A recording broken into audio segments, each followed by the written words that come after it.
안녕하세요, 구독자 여러분. 구독과 좋아요는 채널 운영에 큰 힘이 됩니다. 안녕하세요.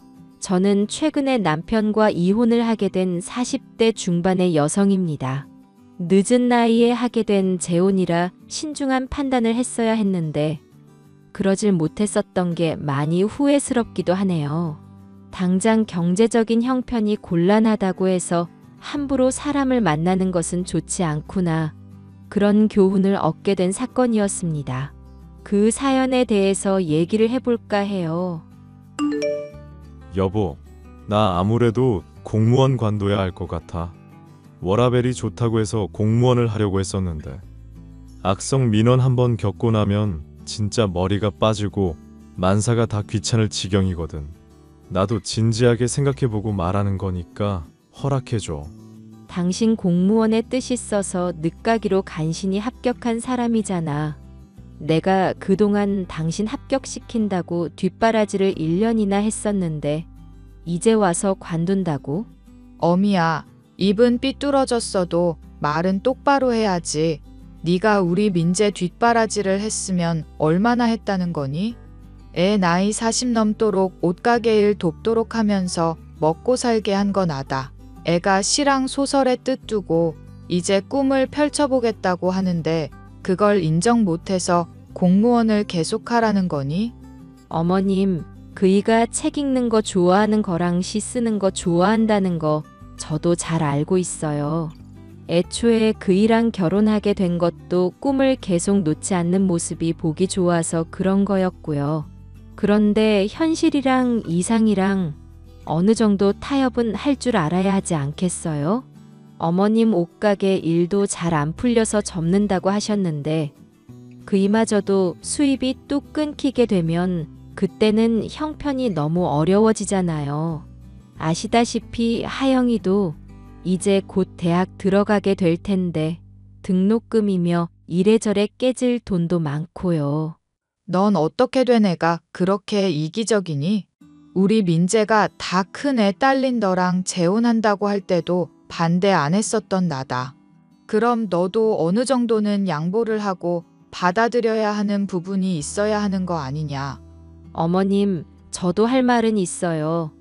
제가 잘 다니던 회사 그만두게 하신 거 어머님이랑 그이잖아요.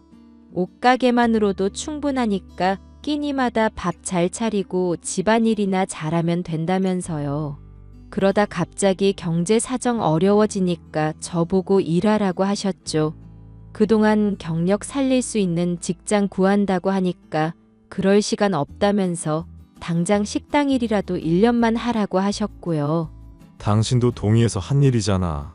내가 동의를 한 게 아니라 떠밀리다시피 결정한 일이니까 그렇지. 나도 많이 양보를 했는데 나보고 이기적이라 하시니까 하는 말이고. 그렇게 내가 식당일 한지 1년 다 채워갈 때쯤에 당신이랑 어머님은 나보고 뭐라고 그랬어? 공무원 시험 공부해야겠다고 뒷바라지 해달라며. 그래서 1년 동안 추가로 또 식당일 했어. 그렇게 간신히 합격한 공무원을 1년도 안 돼서 관둔다니까 기가 막혀서 그렇지. 이번에 민재가 합격한 것만 봐도 알겠지만 애가 워낙에 영특해서 하고자 한다면 다 잘하는 애다. 그런데 나는 그런 줄도 모르고 애 가능성을 이때까지 막아왔잖니. 이게 다 민재가 전 며느리 그 계집애한테서 안 좋은 기운을 매일같이 받아서 그래. 그년이 민재 운이며 좋은 기운들 죄다 뺏어가서 지는 사업으로 성공하고 내가 그거 생각만 하면 아주 이가 갈린다. 이가 갈려. 그 좋은 운을 어떻게든 다시 뺏어와야 하는데. 어휴. 어머님, 미신 얘기 들먹이면서 그이 전 부인 많이 핍박하셨다는 거 들었어요. 아직도 그런 말씀을 하시는 거예요? 미신은 무슨. 다 나름의 과학적인 근거가 있는 얘기다. 얘가 무슨 천벌을 받으려고 입을 함부로 놀리고 있어? 이 아둔한 년아. 지금 욕하신 거예요, 어머님? 그러니까 왜 사람 속을 뒤집어, 이년아. 여보, 엄마나 나나 그냥 하는 얘기 아니야. 나 정말로 진지하게 소설 쓰고 시로 성공하고 싶어서 그래. 입에 풀칠하는 거 물론 어렵겠지. 하지만 공무원 일 하면서 창의성 발휘한다는 게 정말 쉽지 않은 일이잖아. 오히려 궁지에 몰려야 더 강해지는 게 나라는 사람이기도 하고 제발 허락해주라. 사실 바로 관둬도 되는데 당신이 헌신해 준 거 고마워서 이렇게나마 말이라도 하는 거야. 기가 막혀. 나는 무조건 안 된다고 생각하니까 무조건 버텨. 공무원 일이 힘들다고 해봤자 얼마나 힘들다고. 생각을 해봐. 나이 40 넘어서 9급 공무원. 윗대가리들 죄다 나보다 어린 놈들이고 밥 먹을 때 끼워주지도 않아서 힘들어 죽겠다고. 일 가르쳐줘야 할 애들이 나한테 반말 찍찍 뱉어대는데 내가 그걸 견디라고? 여보, 나 이래봬도 명문대 문창과 나온 사람이야. 소설이랑 시 쓰기로 등단까지 한 사람이라고. 당신이 예전에 등단했다는 것도 권위 있는 곳 아니었다며 돈 주면 등단시켜주는 곳에 합격했다고 자조하듯 말해놓고 그걸 지금 설득이라고 하는 거야? 그래도 등단한 작가라고 강의도 하고 다녔어. 어디 시쓰기 모임 같은 곳 가면 선생님 소리 듣는 사람이라고 내가. 됐다, 민재야. 어차피 알아듣지도 못하는 것 같으니 더 말할 것도 없다. 어미 이건 말로 해봤자 들어먹지도 않는다. 아둔하기 짝이 없어서 너랑 맞지도 않는 애 아니겠니? 하여튼 보고 있으면 속이 터져서 원. 대학을 졸업하자마자 결혼한 전 남편은 제 딸의 얼굴을 보기도 전에 공사장에서 추락하는 사고로 인해 명을 달리하고 말았습니다. 그 뒤로 딸아이를 혼자 키워오던 저는 40대가 넘어서야 재혼을 결심하게 되었습니다. 딸을 혼자 키우는 것이 버겁기도 했고 시모의 옷가게 일을 돕고 있던 남편의 적극적인 구애에 마음이 흔들린 덕분이기도 했죠. 먹고 사는 문제로 힘들지 않게 해주겠다는 남편은 오히려 제게 경제적으로 의지하는 모습을 보였고 저는 혼자 딸아이를 키울 때보다 오히려 더 경제적으로 힘이 붙였었는데요. 이런 상황을 들은 친정엄마는 참 기가 막히다면서 남편과 시모를 욕했죠. 고등학생 딸 있는 너랑 결혼한다고 할 때 그래도 부족한 점들이 있어도 넘어가려고 했다. 어차피 둘 다 재혼한 마당이니까 사소한 흠 따질 필요도 없겠거니 생각했고, 그런데 늦은 나이에 공무원 시험 치겠다면서 너 고생시켜놓고 간신히 합격한 공무원을 또 관두겠다고? 이 서방 지금 제정신으로 하는 소리인 거니? 아무래도 내가 얼굴을 따로 봐야겠구나. 이미 관둔 마당에 더 따져봤자 뭐해. 엄마만 스트레스 받지. 그리고 그이도 문제지만 아무래도 싸고 도는 시어머니가 더 문제인 것 같아. 사돈 양반? 대체 뭐라고 바람을 넣었길래 멀쩡히 다니던 직장을 관둔다는 거니? 몰라. 갑자기 본인 기분 들드면 남편한테며 주위에 이상한 바람을 불어넣으시는 게 특기야. 저번에는 주식한다 그러면서 여기저기 강의 듣고 다니더니 최근에는 수제 화장품 만들어서 떼부자 되겠다고도 했고, 그게 근래엔 남편 보고 소설이랑 시 다시 시작하라는 걸로 바뀐 거지. 아무리 그래도 그렇지. 남들은 공무원 되고 싶어서 몇 년 동안 공부도 하고 난리도 아니라는데 그 좋은 직장을 다닌 지 1년도 안 돼서 때려치운다는 게 말이 되니? 아무리 힘들어도 버티고 버티면서 익숙해질 때까지 지내야지. 남들은 다 그렇게 사는데 왜 혼자만 워라벨이니 꿈이니 그런 소리를 하는 거니? 뭐 들어보니까 정말 공무원 일이 힘들기는 한 것 같더라고. 나야 사정 다 아는 거 아니니까 더 따지진 못하겠더라. 주변에 들어보니까 악성 민원 때문에 정말 고생 심할 때도 있다더라. 이 서방은 미래 대비를 조금도 안 하는 거니? 시모가 아무리 바람을 넣어도 그렇지. 어떻게 사람이 그런 식으로 잘 풀릴 거라고만 생각해? 나이도 젊지 않은 사람이면서 어떻게 실패 한번 안 겪어본 사람처럼 그러나 몰라. 그런 거 생각하면 네 전 남편 첫 번째 사위가 참 좋은 사람이었는데 말이다. 갑자기 그런 사고만 안 당했어도 좋았을 텐데. 그럼 네가 이렇게 마음 고생할 일도 없고 말이다. 죽고 사는 문제만큼 예측할 수 없는 게 또 뭐가 있겠어. 당장 앞날 누구도 모르는 거잖아. 이 서방이 갑자기 또 잘 풀릴 수도 있는 거고, 말로는 뭐 노벨 문학상이라도 받을 것처럼 각오가 대단하던데. 예, 이 서방이 노벨 문학상? 차라리 엄마 땅이 토지 수용될 가능성이 훨씬 더 높겠다. 아, 그래. 엄마 땅 토지 수용 얘기 나왔었지. 그거 정말 되는 얘기이기는 하는 거야? 엄마가 그것 때문에 신경 쓰느라 건강 나날이 나빠지는 것 같아서 걱정이야. 모르겠다.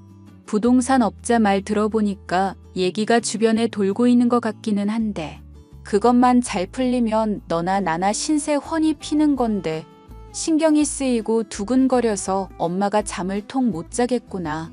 가끔 꿈에 내 죽은 아빠가 나와서 팔지 말고 꼭 붙들고 있으라고 말하는 거 보면 진짜 우리 인생에 볕들 날이 오려나 싶기도 하고. 되면 좋은 거고 안 되면 당연한 거라고 생각하자. 일어나지도 않을 일 미리 신경 쓸 필요 있나?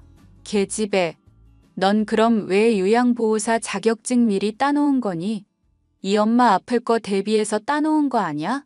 엄마 아플 거 대비해서 따놓은 거기는 한데, 그래도 그런 자격증 하나 있으면 주변 사람들 돌볼 수도 있고 좋을 것 같아서. 전 남편 교통사고로 갑자기 죽게 되니까 누군가를 돌보고 살릴 수 있는 능력이 나한테도 있으면 좋겠다 싶더라고. 이롭다. 엄마 건강이야 늘 좋을 테니까. 네가 그런 자격증 써먹게 내가 놔둘 줄 아니? 췌장암으로 돌아가신 아버지가 엄마와 저에게 물려준 땅은 시골에 있는 넓은 토지였습니다. 토지 수용이 될지도 모른다는 얘기가 돌고부터 그 문제에 대해서 신경을 쓰고 알아보느라 엄마의 건강은 나날이 나빠졌었는데요. 사람부터가 신경줄이 별로 굵지 않은 데다가 이 문제로 인해서 알아보느라 심력을 소비한 게 원인이라 할 수 있었습니다. 결국 엄마의 건강은 급격하게 악화가 되어 급성 심근경색이 오게 되었고 응급실에 실려가는 일까지 발생하게 되었죠. 남편과 시모는 당연하게도 엄마를 모시는 일을 반대했었는데요. 사돈 모시는 일 말이다. 명분이야 좋다만 아무래도 너나 우리 민재가 많이 불편하지 않겠니? 나도 당신 효심은 높이 사고 있어. 그런데 아무래도 장모님이 불편하실까봐 걱정이 되기도 해서. 엄마 돌보는 사람 없는 상황에 심장마비 되는 일도 생기면 어떡하고요? 만약에 반대한다고 하면 저라도 따로 친정에 가서 지낼게요. 그것도 안 된다고 하시면 별거하는 수밖에 없어요. 그게 무슨 소리니? 넌 당연히 우리 민재 도와주고 돌봐줘야지. 그래, 나 지금 루틴에 이제 간신히 적응했단 말이야. 지필 활동도 열심히 할 건데 당신이 가버린다거나 장모님 집에 모신다거나 하면 악영향 생길 것 같다고. 내가 솔직히 한마디 할게. 당신 공무원 일도 힘들다고 때려치운 사람이잖아. 집안일도 내가 도맡아 했었는데 나누자니까 창의력에 방해가 된다면서 거절했고, 엄마 모신다고 한들 당신이 실질적으로 손 하나 까딱할 일 없는데도 싫다는 거야? 우리 민재가 아픈 사람을 보면 못 내버려 두는 성격이라 그래. 애가 시 쓰고 소설 쓰려면 감수성이 한창 예민할 때 아니냐. 이런 상황에 괜히 생활에 변동 생기면 그것만큼 위험한 일이 어디 있어? 어머님, 생활에 변동 생길 일 없이 제가 알아서 한다니까요. 그리고 그이가 결정 내릴 일 있을 때마다 자꾸 남편 조종하려 들지 마세요. 조종이라니? 너 무슨 말을 그렇게 하니? 이 간악한 년이 이제 모자간을 이간질하려 드는구나. 조종이죠. 남편이 원래 공무원 관두고 싶어 하지도 않았는데 힘들다고 어머님한테 토로한 지 얼마 안 돼서 관두고, 공무원도 원래 하기 싫어했었는데 어머님이 안정적인 직장이 좋겠다고 추천하니까 시작하게 됐고, 남들이 이런 모습 보면 마마보이라고 하겠어요. 마마보이? 지금 당신 말 다 했어? 난 엄마가 뭐라고 하든지 간에 내 맘대로 하는 사람이야. 내가 주도적으로 결정하고 판단 내리는 사람이라고. 그래, 우리 민재를 어떻게 보고 우리 아들 성공할 거니까 두고 보고나 있으렴. 얘가 쓰는 작품마다 연달아 성공할 거고 조만간 한국제일가는 문학가로서 이름 날릴 거니까 말이다. 법사님도 우리 애가 반드시 성공할 거라고 말해줬다. 별거든 뭐든 네 맘대로 해보렴. 나중에 울며 후회하지나 말고 에이 뱀 같은 년 찢어 죽여도 시원찮을 년. 엄마를 모시겠다는 걸 허락하지 않는 남편과 시모 때문에 결국 저는 친정에서 지내게 되었습니다. 성공해서 저를 후회하게 만들어주겠다는 시모의 장담과는 달리 남편은 공모전에 출품을 하는 족족 입선까지 들지도 못하고 낙방만 연달아 했습니다. 그렇게 연달아 실패를 거듭하게 된 남편은 본인에게 재능이 없다는 것을 반년이 넘는 세월을 낭비하고서야 인정하게 되었는데요. 여보, 어머님 집에 모시든지 하자. 나 이제 글로 밥 먹고 살려는 건 포기할게. 예, 민재야, 그게 무슨 말도 안 되는 소리니? 영감 받으려면 지금 생활에서 조금이라도 바뀌는 게 있으면 안 되는 거 모르니? 정신 차려. 예, 너 조금만 더 버티면 대문호로 이름 드높일 수 있어. 엄마, 나한테 이제 헛바람 좀 그만 주입해. 생각해보면 내 인생은 늘 이런 식으로 낭비만 해왔어. 목소리 좋다고 배우하라고 해서 20대 절반 낭비했다가 사업하면 정말 잘할 것 같다고 해서 남은 20대 또 낭비하고 그런 식으로 엄마한테 휘둘리면서 살아오다 보니까 나이 40 넘어서 이뤄놓은 게 뭔데? 간신히 공무원 시험 합격해서 안정적으로 먹고 살 수 있었는데 엄마가 부추기는 바람에 관두게 되니까 정말 미칠 지경이야. 민재야, 너 지금 대체 무슨 소리를 하는 거냐? 설마 어미가 너한테 무슨 못된 말이라도 했니? 법사님이 너 결혼하면 안 좋은 기운 받을 수 있으니 조심하라더니 그게 아마 이걸 놓고 하는 얘기인가 보다. 어머머. 저는 아무 말도 안 했어요. 어머님, 그이가 공모전에서 요즘 연달아 실패하니까 스스로 깨달은 거죠. 원래 큰 그릇은 늦게 완성되는 법이라고 했다. 민재야, 미래를 그렇게 부정적으로만 생각하면 안 돼. 인생은 어떻게 풀릴지 모르는 거 아니냐? 그러니까 그 인생이 왜 잘 풀릴 거라고만 생각하고 있는지 모르겠다고.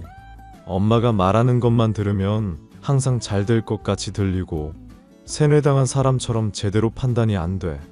그런데 결과적으로 보면 항상 엄마가 바라는 이미지만 만족시켜 주려다가 망하더라. 남들 보기에 그럴듯한 아들이 되어야만 하는 거 이제 지긋지긋해. 어미가 대체 어떻게 말을 했길래 나한테 이러는 거니? 예, 어미야, 너 독사 같은 년아. 대체 우리 아들을 어떻게 꿰는 거냐? 무슨 말을 했길래 평생 엄마한테 한 번 대들지를 않던 애가 이렇게 세게 나오냔 말이다. 전 정말 아무 말 안 했다니까요. 엄한 집사람 그만 잡고 제발 내 인생에 간섭 좀 하지 마. 나는 쓰레기인 거 이제 확실히 알았고 내 분수에 맞게 살 거니까 좀 내버려 두라고.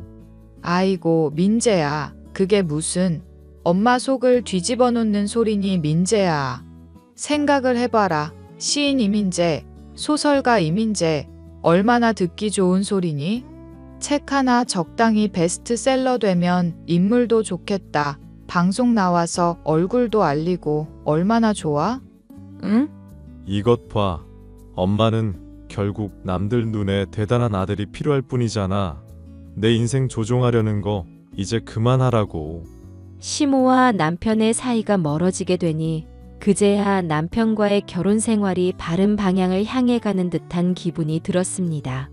남편과의 별거를 끝낼 수가 있게 되었고 가정은 안정을 되찾았죠.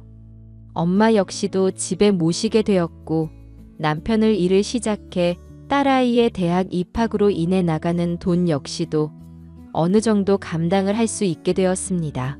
그런데 경사라는 게 원래 또 예기치 않게 다가오는 법이더군요. 엄마의 토지 수용 문제가 잘 해결이 되어 막대한 돈을 받을 수가 있게 되었습니다. 엄마는 이를 남편과 저에게 알리며 자기 마음에 들 수 있도록 이쁜 행동을 하면 집을 장만해 줄 수도 있다고 선포를 하더군요. 이서방이 내 딸이며 손녀한테 요즘 잘해서 얼마나 이쁜지 몰라. 그 늙은 몸 돌본다는 것도 쉽진 않겠지만 엄마라고 생각하고 간단한 수발 정도는 좀 들어줄 수 있지? 잘만 하면 이서방한테 내가 집이라도 한 채 장만해 줄지 또 알아? 엄마 얼마나 생겼길래 그런 약속을 덜컥덜컥해. 그이 정말로 믿으면 어떡하려고. 내가 빈말할 사람이니? 그래도 1억 정도는 받을 것 같으니 적당한 집 한 채 해주는 거 무리겠냐는 말이다. 너랑 이서방 결혼할 때 장모 노릇 제대로 못했으니 이럴 때라도 생색내겠다는 얘기고. 장모님이 꼭 집을 해주시겠다고 해서 그런 게 아니라 사위로서 마땅한 도리라 생각하고 있었습니다. 불편하신 거 있으시면 정말로 괴념치 마시고 편히 말씀해 주세요. 아이고 우리 사위 작가라 그런가 어휘부터가 아주 남다르구먼. 이 아픈 몸 머무는 동안 사위 호의 잘 받겠네. 많이 도와주게. 당연한 걸 하는 것뿐이니까 정말로 칭찬 안 해주셔도 괜찮습니다. 장모님, 뭐 집을 해주시면 감사히 받기는 할 테지만요. 그렇잖아도 지금 월세로 나가는 돈도 만만치 않은 상황이기는 하네요. 엄마 솔직하게 말해봐. 토지 수용으로 들어온 돈이 얼마나 되는데 그래? 하하하 눈치챘니? 못된 사위한테 간병 좀 편하게 받자고 집까지 약속하기엔 1억이 너무 적은 돈 아니냐. 이것저것 다 떼어봐야 알겠지만 보상으로 받는 돈이 한 11억쯤 되겠더구나. 뭐 11억이라고 했어? 그래 이거 사. 세상에 11억. 이걸 내가 내 입으로 말하게 될 줄 몰랐다. 11억이 뭐니? 응? 이게 꿈인지 생시인지 모르겠어서 볼을 얼마나 꼬집었는지 모른다. 엄마는 막말로 이대로 죽어도 여한이 없을 정도야. 그래서 이서방한테 집 사준다고 약속한 거야? 말이 약속이지 하는 거 봐서 그러겠다고 한 거 아니냐. 그리고 그런 식으로 양념을 쳐둬야 앞으로 하는 집 보고 더 살갑게 대해줄지 그냥 미운 놈이라고 생각하고 막 대할지도 정할 수 있을 거고. 그간 너한테 맘고생 시킨 거 생각하면 사위고 뭐고 그냥 버렸으면 싶은데. 그래도 최근에는 네 시모랑 연 끊고 지내다시피 한다니까 품어주려는 거다. 엄마 고마워. 내가 앞으로 더 잘할게. 됐다 얘. 하영이랑 너랑 행복한 게 내 행복이니까 그런 말 말거라. 그리고 이때까지 너 홀로 딸 키우면서 악착같이 살아왔잖니. 미래의 일은 모르는 거니까 인생 너무 방심하지도 말고 너무 긴장하지도 말고. 알겠니? 네 사위랑 시모 쪽이야 걱정이 너무 없어서 탈이지만. 엄마의 간병일이라고 해봤자 별거 없었지만 남편은 나름대로 노력을 하려는 모습을 보이기는 하더군요. 진심으로 엄마가 걱정돼서 돌보는 게 아니라 집을 얻겠다는 보상 때문에 하는 게 눈에 보일 정도여서 오히려 서운할 지경이었죠. 뭐든지 본인 힘든 일에는 금방 흥미를 잃어버리는 남편. 그런 와중에 토지 수용 문제로 너무 들뜨게 된 엄마는 호흡에 문제가 생겨 숨을 쌕쌕거리며 쉬는 일까지 겹치게 되어 가정용 산소 호흡기를 달게 되었습니다. 이래저래 손이 갈 일이 많아지게 되자 남편의 표정이 나날이 어두워지고 있어 한번 얘기를 해봐야겠다고 생각하고 있던 중 시모가 갑자기 집에 들이닥치는 일이 있었는데요. 김장을 담근 지 얼마 되지 않아 맛있는 김치를 들고 왔다면서 집에 갑자기 들이닥친 시모. 그런데 시모는 남편이 엄마의 수발을 들고 있는 것을 보고 얼굴 표정이 썩어 들어가더군요. 당장에야 산소 호흡기를 달 정도로 아픈 엄마가 있어 따지지는 않지만 당장이라도 제 머리채를 잡고 싶어 하는 기색이 역력했죠. 그보다 더 걱정인 것은 남편에게 다시금 헛바람을 주입하지 않을까 싶었는데 그런 저의 걱정은 적중하고 말았습니다. 나 앞으로 집안일이며 장모 돌보기 다시 안 할 거야. 열심히 해서 엄마한테 집 받아내겠다더니 세속적인 것에 무게를 더 받자 오히려 내 인생만 망가질 뿐이야. 시인들끼리 오랜만에 뭉쳐서 술 마시면서 얘기한 건데. 역시 인생은 힘든 가운데 꿈을 추구하는 게 낭만적이더라고. 당신 또 어머님이 헛바람 주입했구나. 엄마? 엄마가 뭐 따지고 보면 틀린 말 하는 사람은 아니지. 장모님한테 1억 정도 받았다 치더라도 그걸로 집 장만 뭐 얼마나 보태주시겠어. 계약서를 쓴 것도 아닌 마당에 내가 이런 거에 얽힐 필요가 있나? 기가 막혀서 당신 정말로 돈 보고 엄마 돌본 거였어? 이제 안 돌보겠다고 하잖아. 시상 좀 전까지 잘 떠올랐는데 술 깨게. 하여튼 당분간 난 인생 막 살 거니까 그렇게 알아. 이태백처럼 술잔에 달 채우면서 낭만 즐기고 살 거라고. 대문으로 성공한다고 했으니까 그렇게 알아. 참, 나 오늘은 외박한다. 남편에게 헛바람을 주입한 시모 때문에 이가 갈렸고 꼬드김에 또 넘어가서 태도가 돌변한 남편도 실망스러웠습니다. 미래라는 건 알 수 없다는 엄마의 말이 과연 맞는구나 싶더군요. 시모와 다투면서 다신 휘둘리지 않겠다. 굳게 다짐하던 남편이 또 이렇게 절 실망시켰으니까요. 저는 시모에게 찾아가 당장 일을 따졌습니다. 당장 남편이랑 이혼을 할지 말지 모를 마당인데 며느리로서 돌이니 뭐니 따지고 싶지도 않은 상황이었거든요. 이 늦은 저녁에 시모 집에 말도 없이 불쑥 찾아와 너 정말 간덩이가 제대로 부었구나. 제가 말하지 않으면 분통이 터질 것 같아서 말씀드리는 거예요.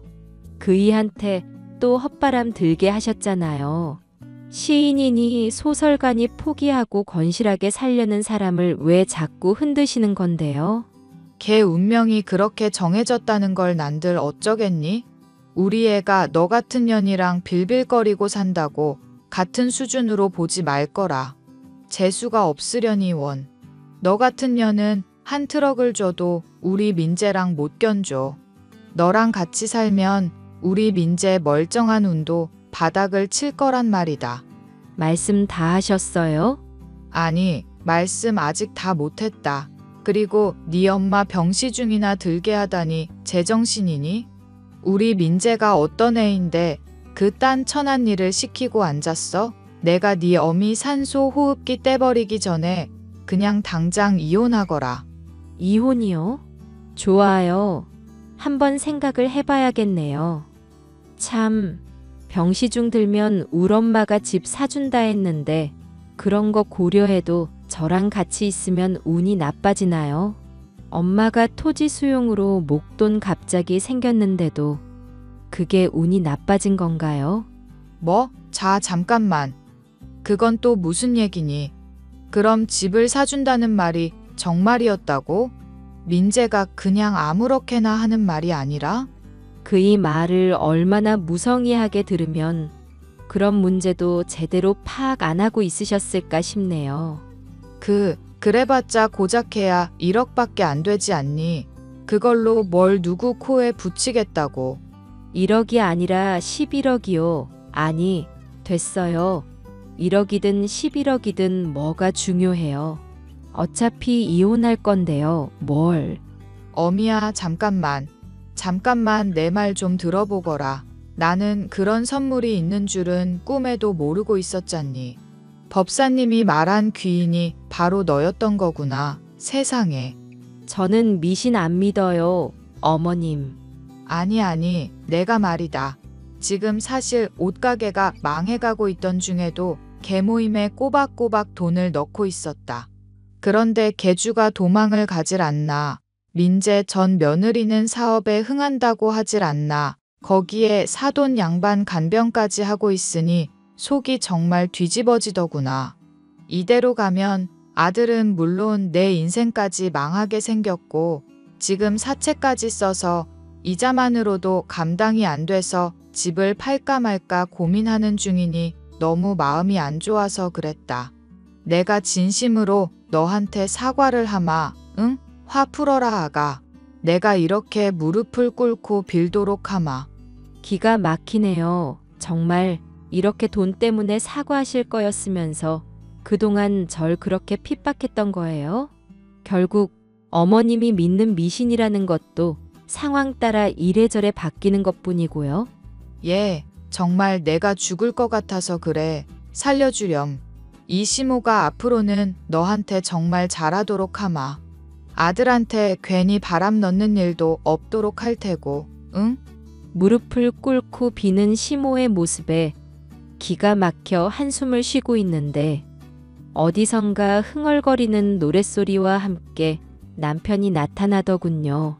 옆에는 취해 있는 여자를 끼고 있었는데 누군가 하여 자세히 보니 한번 본 적이 있었던 전 부인이었죠. 엄마. 나 성공하는 기운 되찾으려고 전 부인도 데리고 왔어. 오늘 시끄러울 테니까 방 하나 비워놔. 애가 많이 취해서 정신이 없어 보이긴 하는데 그래도 뭐 지도 좋으니까 나랑 술 마셨겠지? 나 앞으로 예술적으로 살려고 하니까 잔소리하지 말고. 미쳤어 얘가. 여기가 어디라고 이 계집애를 데려오니. 당장 돌려보내라. 당장. 부인? 여기 있었네? 잘 됐다. 오늘 왕처럼 한번 즐겨보게. 당신도 일로 들어와. 헛소리 하다가 소박 맞기 싫으면 빨리. 기가 막혀서 정말. 예, 지금 당장 무릎 꿇고 와서 빌어. 사돈 양반이 토지 수용으로 11억이나 생긴 마당인데 뭔 추태란 말이냐. 뭔 소리야. 11억? 갑자기 술이 확 깨네. 당신. 엄마가 하는 말 이거 진짜야? 그래. 엄마가 당신 못 믿겠다면서 일부러 보상받은 거 속여서 말한 거야. 이렇게 두 모자 수준 보니까 아주 잘한 행동이다 싶네. 여보, 내가 정말로 잘못했어. 내가 잠깐 돌았던 거야. 나 가끔씩 제정신 아닌 거 알잖아. 응? 그래. 그래서 이혼하려고. 제정신 아닌 인간이랑 어떻게 같이 사니? 지 주제도 모르고 전 부인이랑 동침하자고 하는 개자식이랑 어떻게 사냐고. 맞아. 내가 개자식이야. 반성할게. 응? 짖을까? 짖으면 될까? 왈할. 민재야, 그만해라. 이 엄마 피눈물 흘리는 꼴을 보려고 그러니 그냥 무릎만 꿇고 있어. 왈. 아무리 술에 취해 제정신이 아니었다지만 본색을 드러낸 것도 모자라 불륜을 저지르고 갖은 추태까지 보인 남편을 용서하고 넘어갈 이유는 없었습니다. 시모와 남편이 울며 매달렸지만 저는 이혼을 감행했고 현재는 딸과 엄마와 함께 새 거처에서 지내고 있는데요. 본인들의 사정이 힘들며 사채 때문에 빚쟁이가 매일같이 전화하고 찾아오는 바람에 피가 바싹바싹 마른다 뭐다. 술에 취한 전 부인을 억지로 끌고 간 것 때문에 고소를 당했다 뭐다 온갖 앓는 소리를 하고 있지만 제가 그런 사정을 불쌍히 여기고 도와줄 이유는 조금도 없었죠. 본인들의 미래에 어떻게 풀릴지 모르니 도움을 달라고 하는데 대비도 하지 않고 인생을 미신과 순간의 감정에만 의존해 사는 사람들이라 그럴 가치를 전혀 못 느낀다 쏘아붙여줬습니다. 그 뒤로는 연락도 없이 잠잠해졌네요. 앞으로 엄마와 딸과 저의 미래가 어떻게 될지 모르겠지만 알 수 없는 미래를 놓고 너무 걱정하지도 않고 너무 방심하지도 않으면서 적당히 즐기고 적당히 준비하며 살아가야겠다. 그런 다짐을 하게 된 사연이었어요. 끝까지 들어주셔서 감사합니다.